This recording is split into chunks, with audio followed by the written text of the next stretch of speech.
All right, welcome, Bridget. We have our unprepared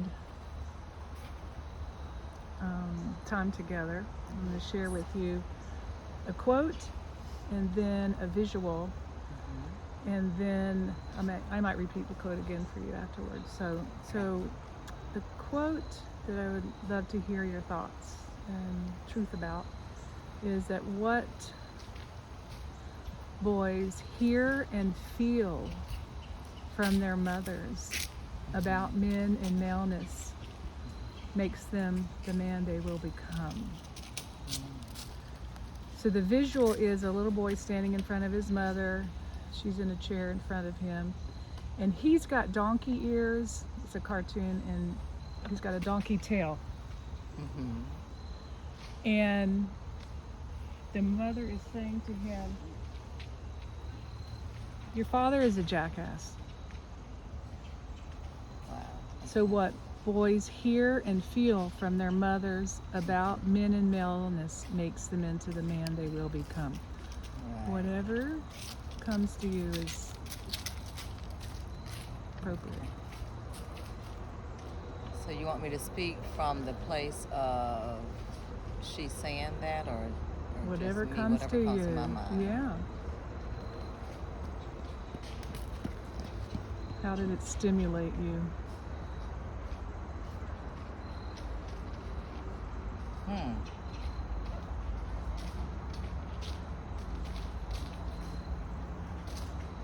I believe that many times, and I'm thinking back when my boys were younger too, and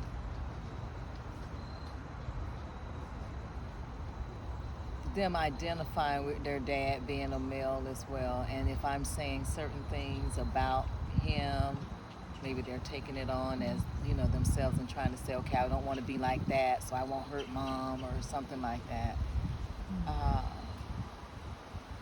But I think like now, I kind of pay attention to that, and Pay attention to what? to as far as if I'm talking about the male species, okay? So my dealings with the male species, which I'm learning this too, and their experiences, because they are males, they're gonna get a different reality. They have a different reality. And honestly, they've taught me a lot about malehood. I mean, now that they're older. I'm trying to see, yes, when they were younger and me and their father had broken up or whatever, I was very angry.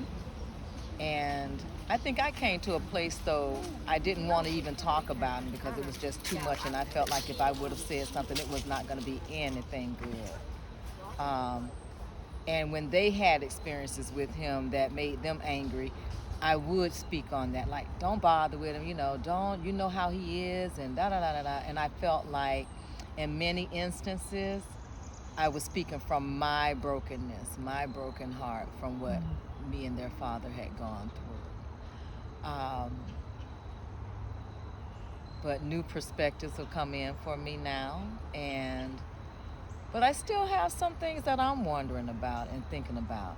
And I don't talk to them about their father like that. And I remember one time I kind of felt good about it because I guess they were talking to their dad about something, and he was talking about me in a very bad way. So my son says to their dad, like, wow, mom don't even talk about you like that. She doesn't even say anything, because I don't want to. I don't want to tarnish their view of him, because he and I did not have, had that relationship. And I can even remember my mom doing that very thing too. She never spoke bad about my dad. We were always able to go see him. We always had the relationship with him, and she never spoke. And she went through a lot too, a lot of abuse. But trying to talk to them now and to say to them, because now my oldest son, he would say sometimes, Mom, you don't listen, you got to listen. So I'm learning to listen. I'm learning to listen to the male's perspective from my boys, because I feel like they came from my womb. So hopefully I have a upper, some type of place in their hearts where they can speak honestly and true to their mom. And they haven't disappointed.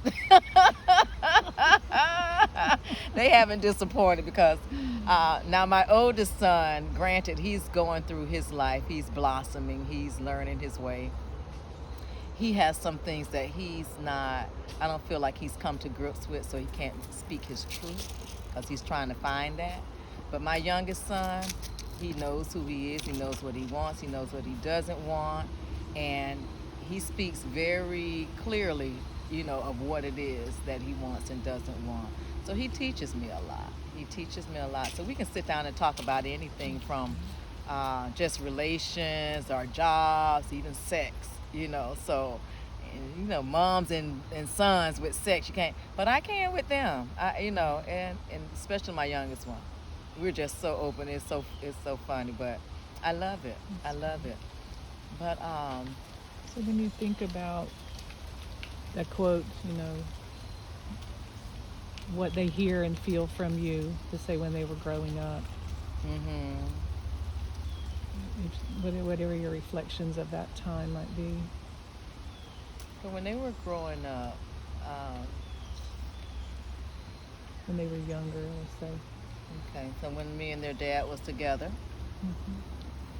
there was we had some good times too. I can't say that. And that's what I had to explain that to my boys the other day. I was like, now that I'm older, in hindsight, we were both young. What did we know? I was 18. He was 21. What? You look back at that age now. You know absolutely nothing. We were all trying to find our way, right? So my conversation now is to them that very thing. We were young. This is life. Life is about lessons. We have to experience it. Yeah, I felt like he may have been a jackass at one point, but hell, I'm quite sure he looked at me and said, she's a jackass. And when you come to those points of realization, like, baby, you are not without fault, because I'm learning this. I might not have done things that were fulfilling for him in the relationship because I'm trying to discover me. When you're 18 and 21, you're discovering yourself. So yeah, you're gonna upset a lot of people. You're going to disappoint. You're going to betray because you're trying to find your way. But I think from all of that, and with the boys, and talking about their father, I just try and keep it, keep it real. I try and be as realistic as I can. I try and be that mirror where I'm looking at myself too first before I say anything. And being able to admit that, hey, I had some faults in that too. He wasn't all to blame for it. But then I say, okay, but look at some of the good things that he did. He afforded us. Hell, he taught me how to budget money, if we don't have the money in the bank, we're not buying that. So it taught me a sense of, he matured me in those ways, right? And I try and let the boys see that as well. Look, no. We can't just go by the bad parts of what we consider to be bad. But what did it profit us? What did it teach us? And I think now that's what I look at. What's the lesson in that? What's the lesson? So yeah, I probably called him a jackass a time or two, out of anger and what have you. But now I try and go back and say, you know what? Yeah, we were young and we said some things, some hurtful things. And I'm quite sure you probably done some things in your relationship, but it's experience. It's experience. So I probably had the ears on my head and the tail hanging out too. I can be a jackass sometimes too, That's right. So, yeah. What do you think that your mom chose to refrain from saying the negative things, if you will, about her husband, your father, to all of you? I think the same reason. I think that she understood that a child's love for their parents should not be interrupted by the other parent. and she held that. She was like, Bridget, I can't. She said all the things that your dad and I went through, but he still loved y'all as children. You know that you're his children. So our relationship versus his relationship with you all, I had nothing to do with that. I had to allow that its time and its space. And that's what I see with my boys. And I think, like how my mom said, if there's anything that's in his character that you're supposed to find out about, you'll see it and you'll find out about it on your own. But I do not wish for it to be at what I experienced, because I know it's different. And it is. What about speaking about maleness in general when your boys were growing up? Do you recall gestures or, things that's a great question. that they would watch us?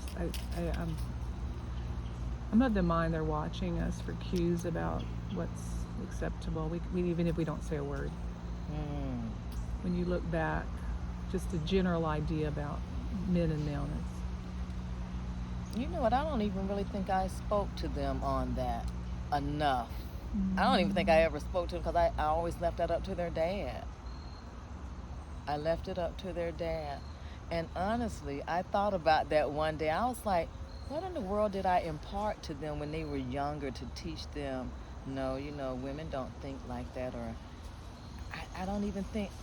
I was so caught up in my own world, honestly, trying to survive, trying to make sure that they were okay and that my marriage was okay. And I really didn't. But I can say now that I do. I let them know, no, all women, we don't think like that, and it's not like that. You have to really get to know a person. And honestly, I don't think we can stroke the brush on all men, on all women, because everyone is different. They're individuals. So I think that's what I teach them now. Get to know them. They have a brain. I say they have a different background than you, so they're not going to think like you. They're not going to do everything like you do it. So if you get to know why they do what they do, then you'll be more accepting of that individual. And then vice versa. You tell them a little bit about your background, and if they see where you're coming from and why you do what you do, then that's what it is. Right? And we try and see if that's what we want to deal with, if we can deal with that person and their quirks and whatever, well, let's do that. But I feel like I try and tell them too, look at the good in people. Everyone has good in them. So try and find that first. How old are your sons? Just so we know. Yes, my oldest is 33 and the youngest is 31. Yeah. You're a grandmother of? I am a grandmother of 5 beautiful children. I have 4 grand boys who came on the scene first, and I was like, well, hot dog it, where are all these boys coming in this line? And look, I had to think about that. And it's like, okay, well, what are you going to teach them? Right? Because when my boys were young, I want to tell this story. When my boys were younger, I have a male cousin who I consider to be my little brother.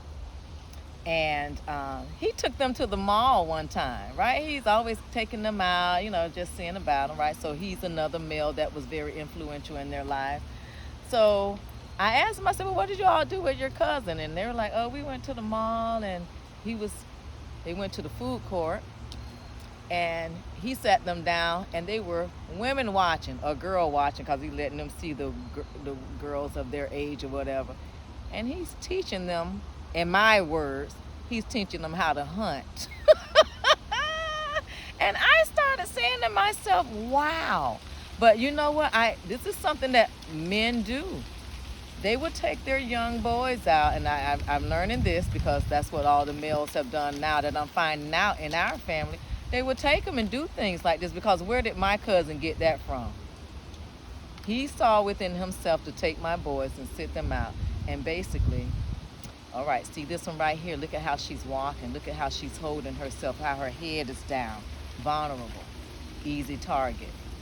So this is what he's showing. Okay, that one right there, she's here. She's poised. She's sure of herself. So he's just showing them like the different people, different personalities, and all of this stuff. And I'm saying, I got mad. Not so much as at him, but I was like, the women do not do this. We are always taught, well, from my family, you're supposed to be, poised just for your husband. You're supposed to cater to everyone, be nice, don't be a mean girl. And being nice to me meant I had to be a doormat almost. Now that I'm looking back at certain things, and it's like, no. But no woman ever sat down to me and said, come, let me let you go into the food court. Let me show you this right here. I had to learn the hard way. And I felt like if someone would have told me, look, Bridget, okay, you see that guy right there? He's cocky. Look at how he's carrying himself. You might want to just, proceed with caution. Or look at this one right here. He's holding himself, and look at how he's talking to that young woman, or something along those lines. Why don't we get taught that? It's like we're sitting ducks. But anyway, it's getting... I appreciate that story. Yeah, but getting back to the boys, I mean, they have their ways of learning certain things. And I think now that I'm wiser and I can get some information that I need to know about the male species, I have a very open husband who talks to. And he would say the same thing. Now, men think this way about that. And I'm like, really? So...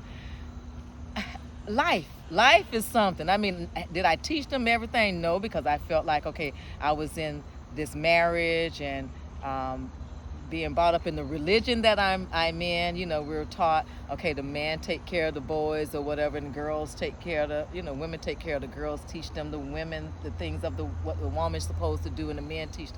And I think that is so crazy. And you always, when you go through life, you think about certain things, and then it's like hindsight, it's like, wow, why didn't I think about that? Because it wasn't taught. What if it was flipped, where the man went out with his daughter?